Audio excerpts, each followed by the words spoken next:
So the party enters this library, and I read the flavor text for the room that they enter, and there's just beautiful ancient tomes and spell books all over this room, and desks and tables had been strewn about in different stages of destruction and disarray. And in the center of the room, they find a ghoul. And I'd been progressively stepping up the difficulty of the monsters and traps encountered. To this point was a level 5 brute, I believe. And he had fairly high hit points, some damage, some cool necrotic abilities. So we roll initiative and combat begins, and I don't think anything truly horrid happened to the party. I mean, they took some damage, they dealt some damage, in a good old-fashioned RPG combat. They take this ghoul down. And then inside one of his pockets and pouches, they find the final piece of the mural. And they make their way to the mural and place it in its place. It heals and slowly begins to flake away. And as it starts to flake away, they realize there's no wall behind it. And then eventually, as it completely fades, they find themselves at the top of a very large set of spiral staircases. And as they approach, the continued theme of the torches continues, and the stairway begins to light itself, and they see it goes down quite a distance. And they decide to descend.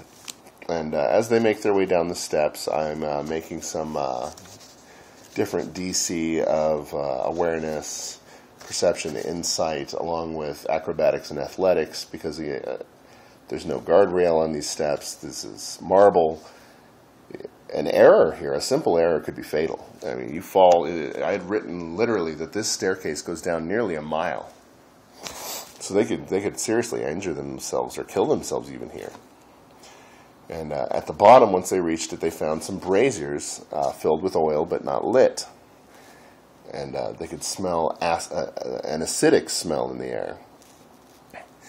And a couple of the party members think, well, wait, we should investigate more thoroughly. And I think it was Adreda again, our good old-fashioned 11-year-old barbarian, just decides, no, he's going to light one of the braziers, which lights the entire room. And they find themselves in a large stone receiving room with, on the far wall is a giant wooden iron-banded door that's closed. And laying right in front of it is a black dragon. And the lore of the country of Aria, there had been dragons 250 years ago, was when they were all wiped out at the Battle of Greymoor, where the humans and the fairer races had decided that they weren't going to be slaves or subjugated to the dragon's rule anymore. Therefore, they defeated them all and drove them away.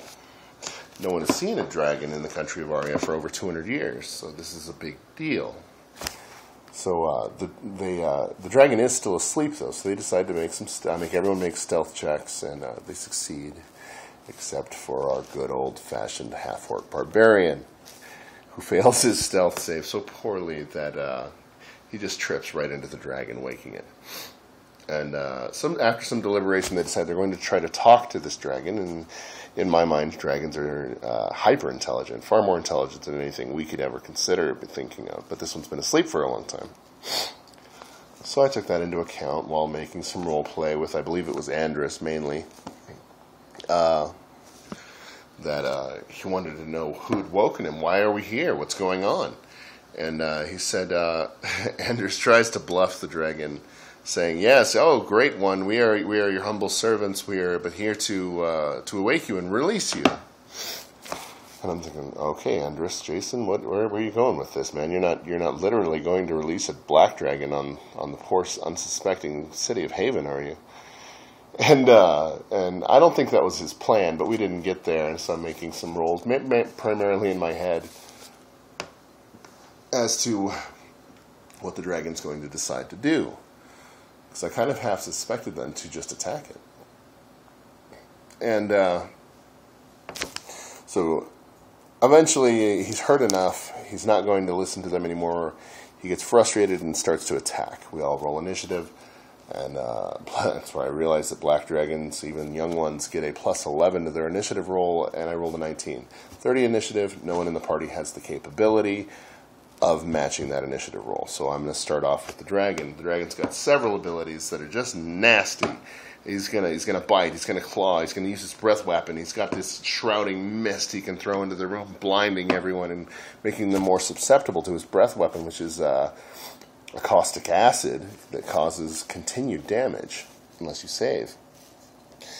And over the course, these guys had not spent one action point, and only one daily had been expended. Now they'd rested to recover that. So this is our third encounter fourth now. So we've hit a milestone. They would have gained back any healing surges and another action point. So these guys just start blowing action points like it's going out of style. And my great big strong final boss, Black Dragon, gets just chopped nearly to bloodied in the first round.